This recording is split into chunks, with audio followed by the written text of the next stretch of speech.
Doctor Rabindranath मुसाहारिनि दा बर' जारिमिन बिजाबा बड'लेण्ड मुलुगसोलोंसालियाव बेखेवजाबाय।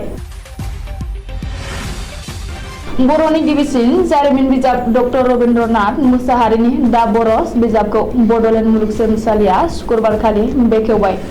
बड'लेण्ड मुलुगसोलोंसालिनि जारिमिन बिफाननि बिल्डिं न'आव बारग' रेजिस्ट्रार प्रफ.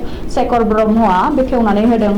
मख'नो गोनांदि रबीन्द्रनाथ मुसाहारिनि सोरजिनाय जारिमिन बिजाब दा बर'खौ बड'लेण्ड मुलुगसोलोंसालिनि बड' हिस्टरि रिसार्च फराम आ पाब्लिश खालामनानै होदों।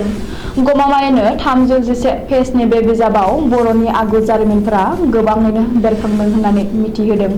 फैगौ समाव गोदान आथालनि फरायसाफोरा नायबिजिरसं खालामनोब्ला बे बिजाबा जोबोरैनो खामानि होगोन होननानैबो मिजिंथिजायो। मख'नो गोनांदि बे बर'नि जारिमिन बिजाबखौ सोरजिगिरि एबा लिरगिरि डक्टर रबीन्द्रनाथ मुसाहारिया क'क्राझार जिल्लानि मतामबिल गामियाव 1942 मायथाइयाव जोनोम जादोंमोन। बेबादिनो शिलंनि बरापानीआव थानाय इउनियन खृष्टान कलेजनिफ्राय BA आनजादखौ उथ्रिसारनो हादोंमोन।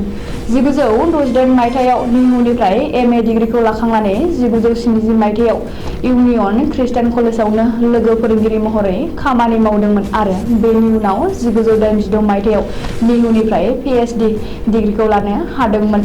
जोबनायाव 2002 मायथाइयाव इउनियन खृष्टान कलेजनिफ्राय गोरायुं जानानै आजिरा मोनदोंमोन। डक्टर रबीन्द्रनाथ मुसाहारिया सोलोंथाइ बिफानजों सोमोन्दो थानायलाय गोबां सेमिनार पेपारफोरखौ नेशनेल आरो इन्टारनेशनेल लेभेलाव फरायबोदोंमोन।